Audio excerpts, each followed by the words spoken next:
So, Mom, let's talk about how we do this in our family, how we clarify, and how we do it in a way that's non judgmental. First of all, you have to convince yourself that they're not doing something to aggravate you. I had heard of the word autism, but I knew it existed. I didn't really know what the characteristics of it were. I didn't know enough about it to even know how to even consider a child being autistic or anyone else for that matter. In terms of communication, what do you see when you look back, how that would have impacted you as a teacher? First of all, I feel like I need to apologize to anyone who is neurodiverse who was in my classroom because I feel terrible now.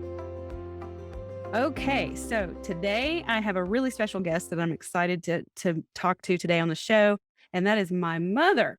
And you may have heard me mention her if you've been following me and listening to my podcast or video casts, but she lives with us here with my family. And so she moved in with us. She's 76 and she's a widow. And she moved in with us here in 2020 in the middle of COVID and lives with us. And we love having her here. And anyway, so she's been on this journey of discovery about autism with my family since my daughter, Abby, was diagnosed when she was 5.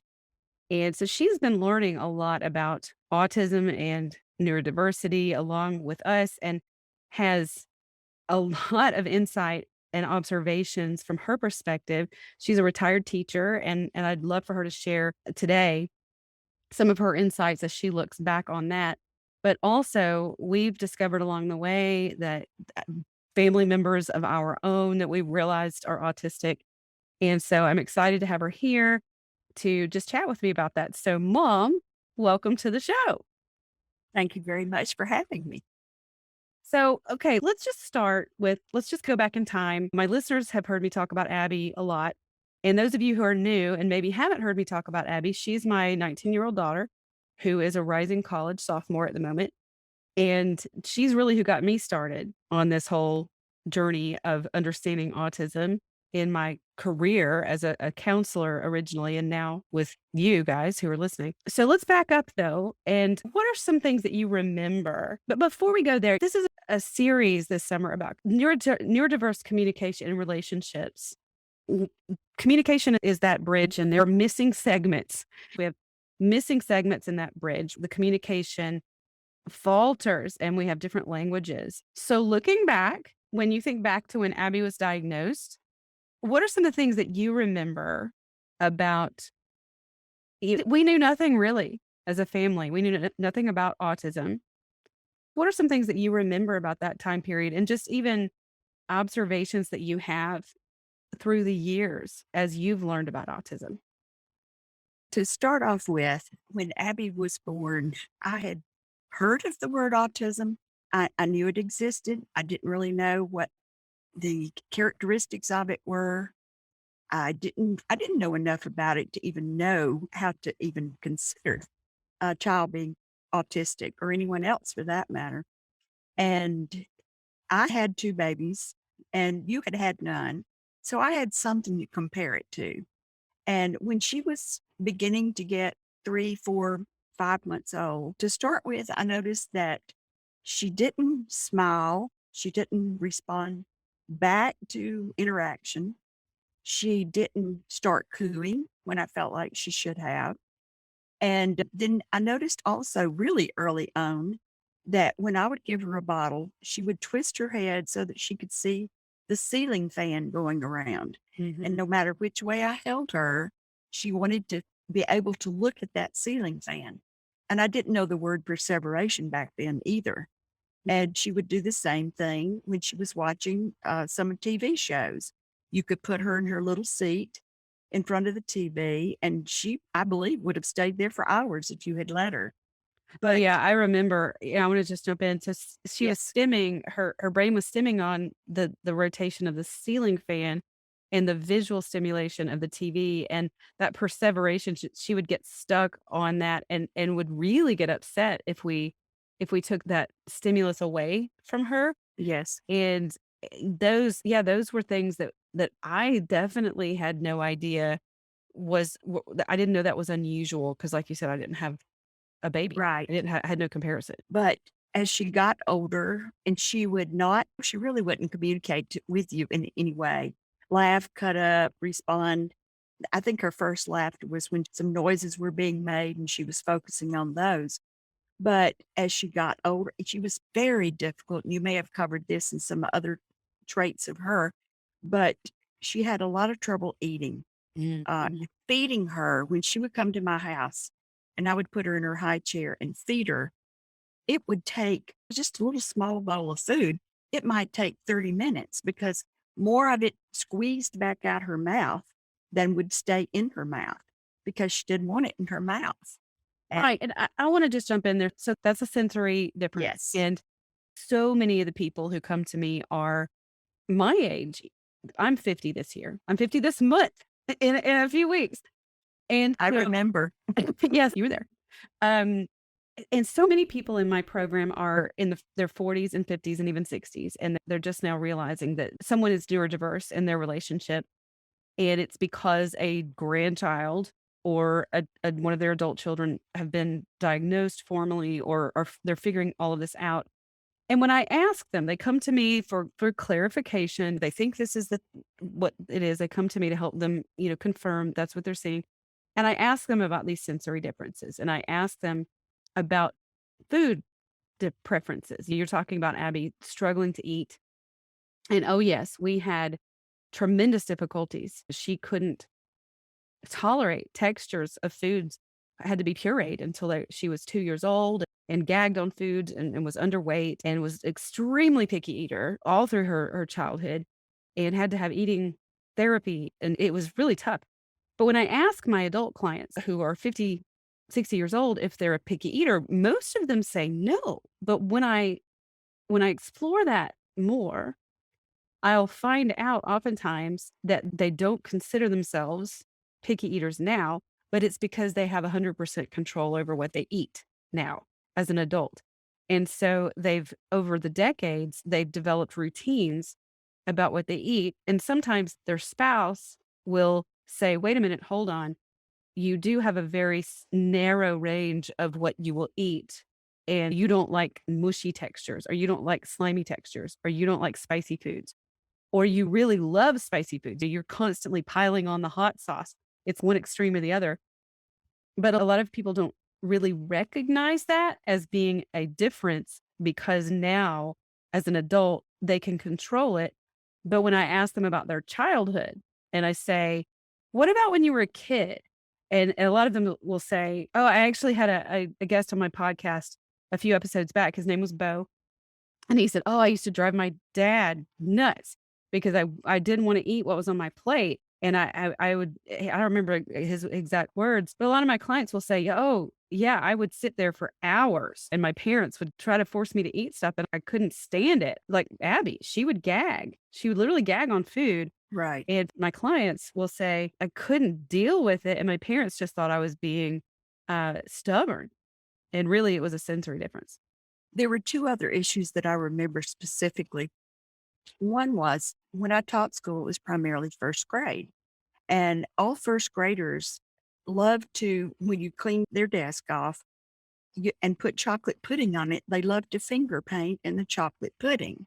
And I remember Abby would refuse to do that. She did not want any of her food on her hands, and she didn't want to and I thought that's really odd.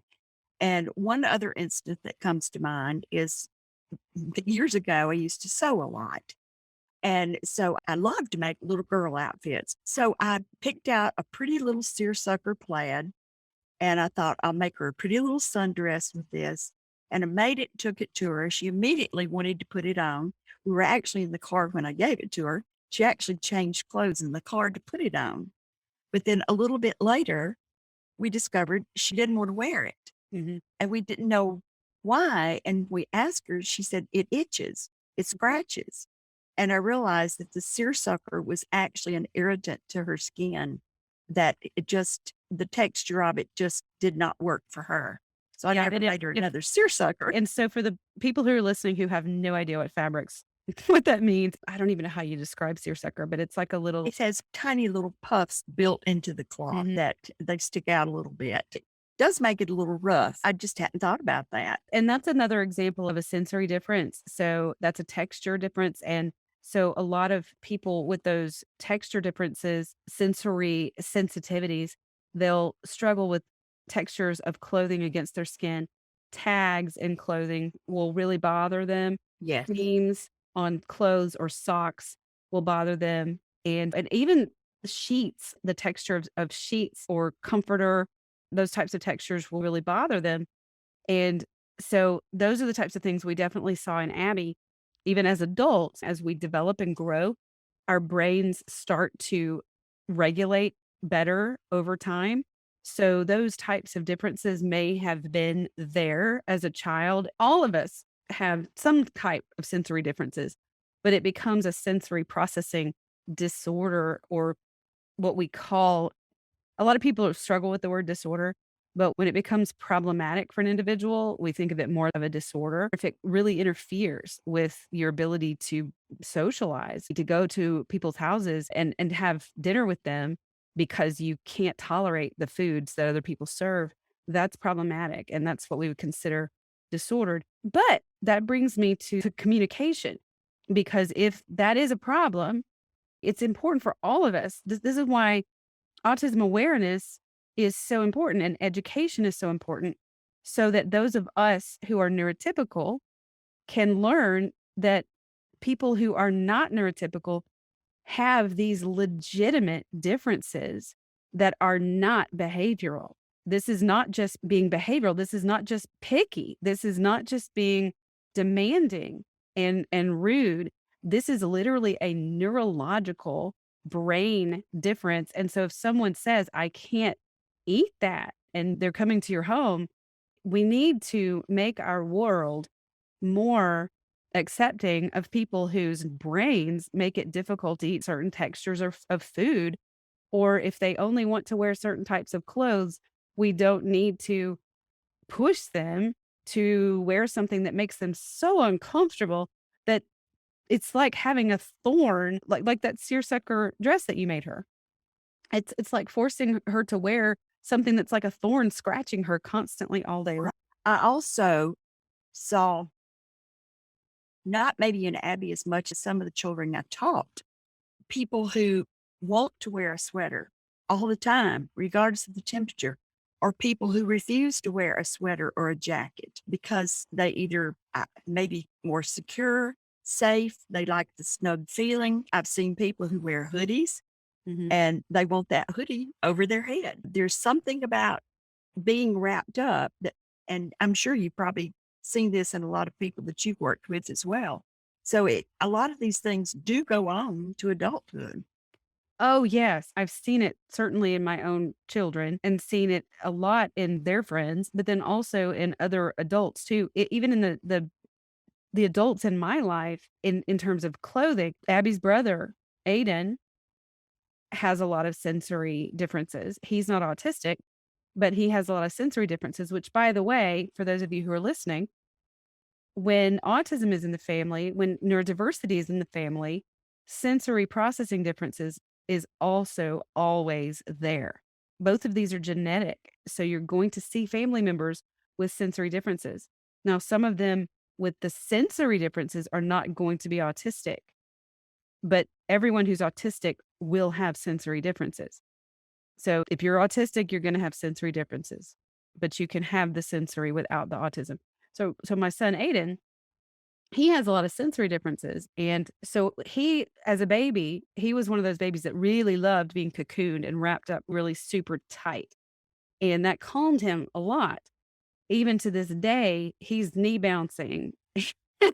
As as we'll sit on our back deck and his knee is bouncing so much that it feels like the back deck is gonna come walking off of the house. And that's a stim. That's a sensory stim. It's a sensory seeking behavior. He bites his nails. That's also a sensory seeking behavior.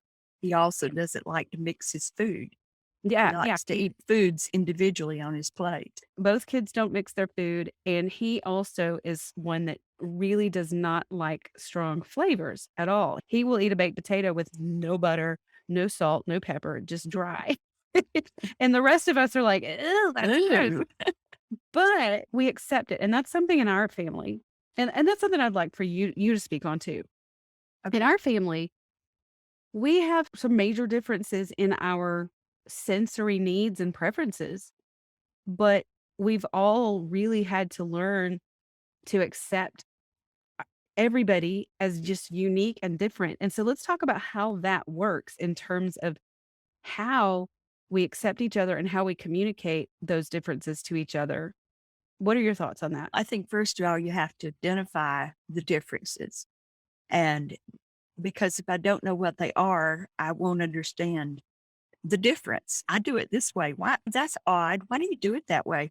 And it puts them on the spot to try to be defensive and explain why they do it that way when to them it's perfectly normal or it's just the accepted way. It's the way they do it. And so I think sometimes we want to try to force somebody else to do it like us because it just maybe it's better manners, maybe it's better and more acceptable in public. And you don't want to single them out, but you don't understand why they choose to do it that way. And like wearing a jacket or something, aren't you cold? Or I'm burning up. Why don't you take your sweater off? And I have to mention here that when I was teaching school, I was not familiar with autism. I started teaching in the 60s and finally retired eventually in 2000.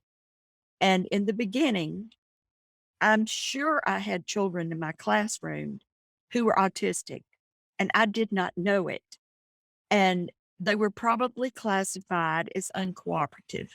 Mhm. And I probably made them do things that they were very uncomfortable doing simply because I didn't understand that they were neurodiverse. I didn't know that term until just a few years ago, probably after you started working with neurodiverse people. Mhm. And so I can think back some children that later in life knew they were autistic or neurodiverse. And I think back about, I even have specific incidences where I had a little boy one time. I sent him to the library and he got lost going to a place that he'd been to dozens of times. And another teacher found him and brought him back to the room to me. And I'm sure I fussed at him for why didn't you go to the library? What were you doing in the lunchroom or something like that? And I didn't understand that part of it was language that I may not have explained it clearly where they could understand what I was asking them to do. Because this is something I've discovered with Abby that sometimes I will ask her a question and she won't know what I'm talking about. The other day, I was referring to a child in a restaurant that was cutting up. You witnessed this. And this was just very recently. And she's 19 now, but she said, "What do you mean?" And I said, "He was cutting up. He was doing things he shouldn't be doing." And I said, "He was not behaving at the table." And well, for her first impression was, I think, was what was he cutting up? Mhm. His placement or what was he cutting? Very literal. Yes, very literal. So you have to identify, first of all, that some of their terms and their language may not be the same as what you use. And also, there is a generational gap. I'm not sure that people use the word that much with children. Oh, he was cutting up. And, definitely generational. Some of the folks here are not from the South. That's probably Yeah, it's it's probably generational and a Southern Southern, word. but Yes. definitely a word that even my son who's not autistic probably hasn't heard. But being able to generalize the term based on context, Yes. he likely, I think he was even present in that conversation, would have figured that out. And the thing is, Abby is extremely intelligent. This has nothing to do with intelligence. This is part of the language barrier. I'm constantly talking about how we speak different languages, neurodiverse and neurotypical. We use language differently. And it has nothing to do with intelligence. Abby is an honor student. She graduated with honors from high school. She's just made the dean's list 2 semesters in a row in college. She's very intelligent. I don't even know her IQ, but in some areas, she's like her musical intelligence is much higher than the Yeah. average individual. And there are other areas in her IQ, different types of IQ that she's more intelligent than most. So it really has nothing to do with intelligence. It's the way language is used. And I actually want to mention, I'm glad you brought that up about you, the teaching, because Abby's always been an advocate of autism. Asperger's was what it was called when she was first diagnosed. She used to do video casting a little bit. She did little video blogs when she was in middle school. And there was one that she did. She's got a pretty big sense of humor and laughs a lot at herself even. And even though sometimes she doesn't get the joke, she'll laugh later once she gets it. And there was one video blog that you've probably seen and remember that she did when I was cleaning the fish tank one time, and I noticed the fish were dodging my little net, and they were trying to take cover in the plants in the fish tank. And I said to her, I said, The fish are playing hide and seek from me today." And she Yes. stopped and said, "Why would fish play hide and seek, mom?" And I was like, "Oh, no, they're hiding from me." And she's like, "Oh." And she did a whole video blog about how she takes things so literally sometimes. And so I can imagine as a teacher, and you taught grades first grade most of the time, which to Yes, my overseas listeners, that's around age 6. But you taught all the way up through 4th grade, I which did. is how old is that? About 10-ish? Yes. No. So how let's just in terms of communication, what do you see when you look back, how that would have impacted you as a teacher and them as students, their experience growing up? First of all, I feel like I need to apologize to anyone who is neurodiverse who was in my classroom Yeah. because I feel terrible now. Oh my gosh, it's so clear now as to what was going on. But I think I would have to first adapt the way I talk to them, further explanation, or maybe visuals to illustrate what I want them to do, to show them how to do it first before, especially like maybe an art project or something. But just to explain things in more detail to them and to be on guard that I am not using words that are colloquial words that have meaning to me, but might not to them. We had a teacher in a class one day and that she was joking with one of the students. And so the student was answering her back. And some of your listeners may not be familiar with this phrase either, but she said, "Oh, you're just pulling my leg," which means you're joking me.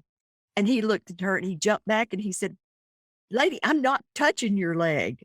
Yeah. And she had to explain to him because she realized then he didn't know what she was talking about. Mhm. So sometimes you catch yourself doing that. And I catch myself with Abby still a good bit because she's not familiar with that use of the word.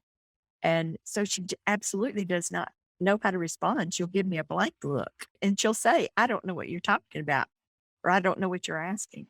So let's talk about how we communicate, how we've learned what we do in our family and how we've developed that because what I teach in my communication program, one of the most important things that I teach is clarification. Because when there's that misunderstanding now with Abby, because she's grown up with us and she's comfortable looking at us with that blank stare of I don't know what you mean. It's a different dynamic than in a domestic partnership, a spouse, a girlfriend.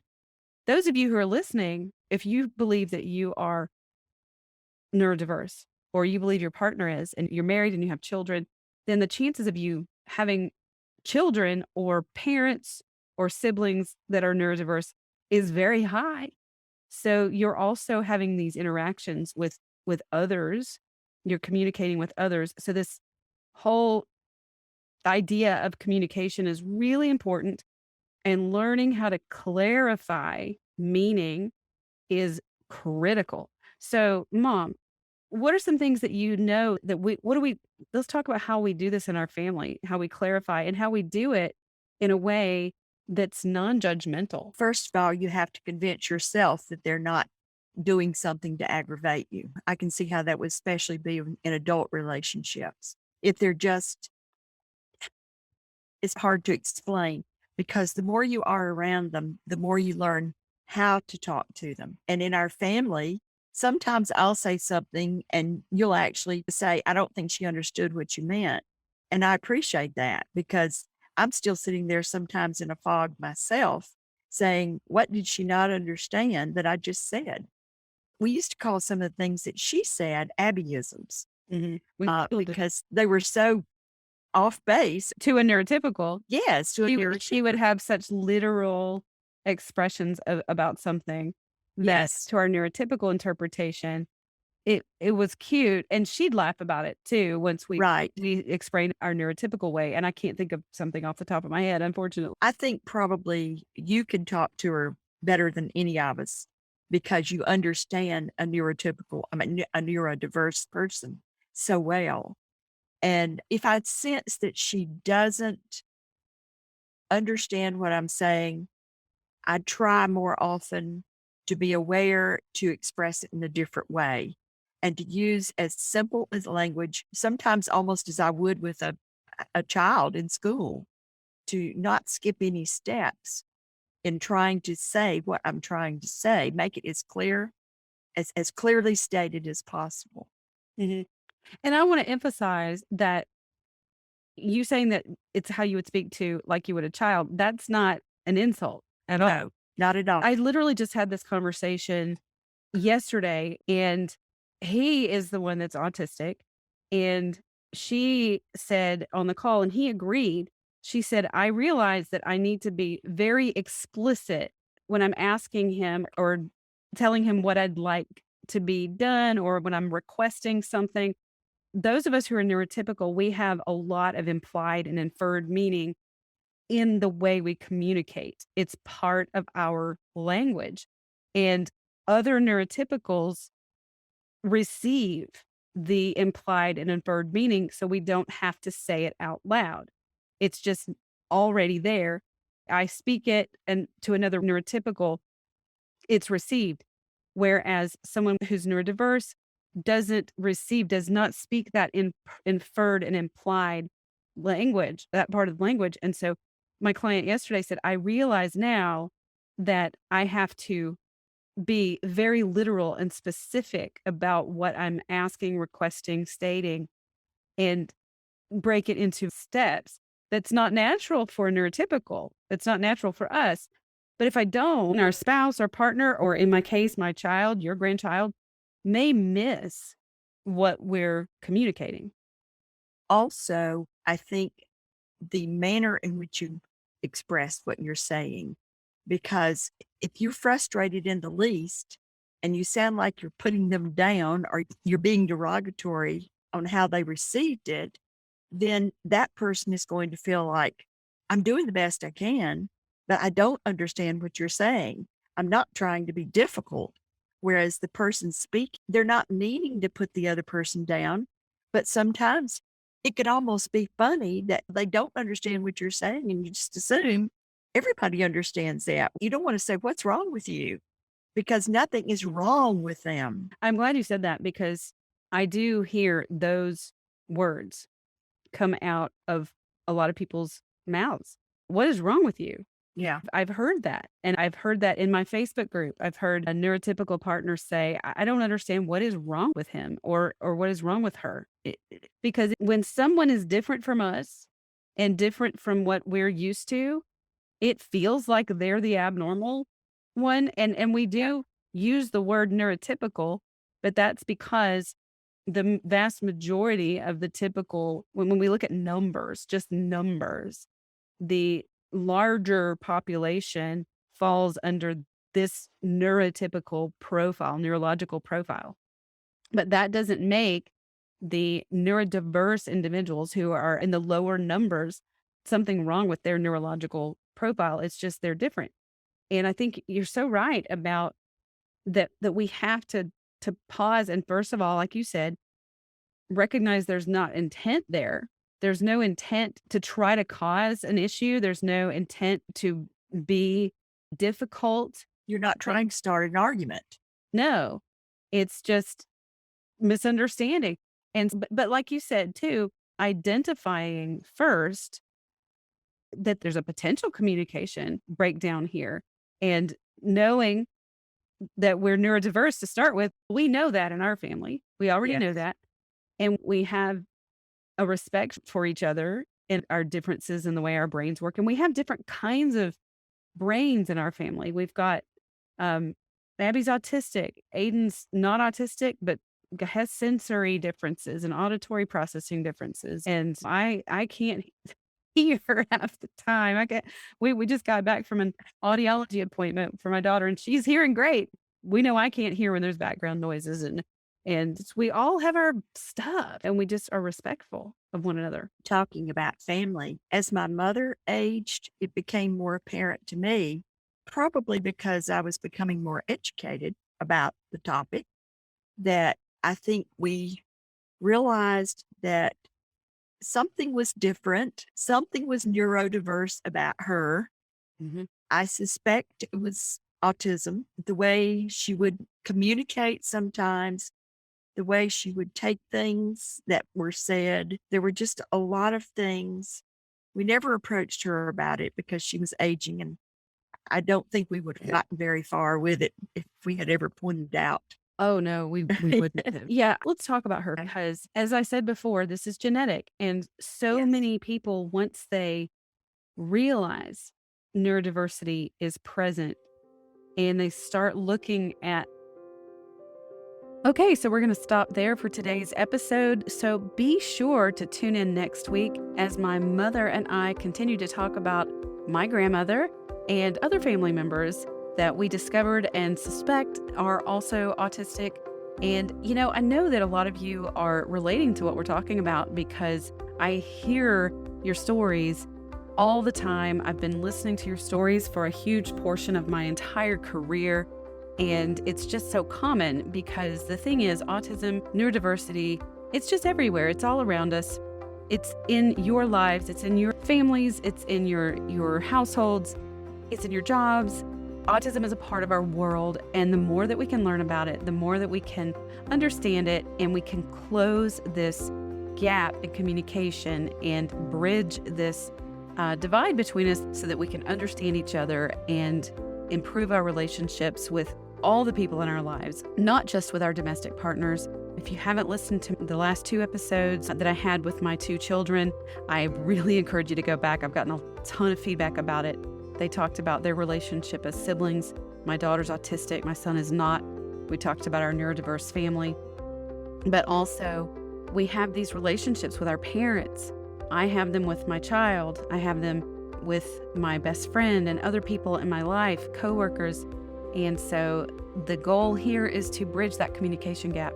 Start having this conversation with the people in your life, with your family members and your friendships and whoever those people may be. So see you next week.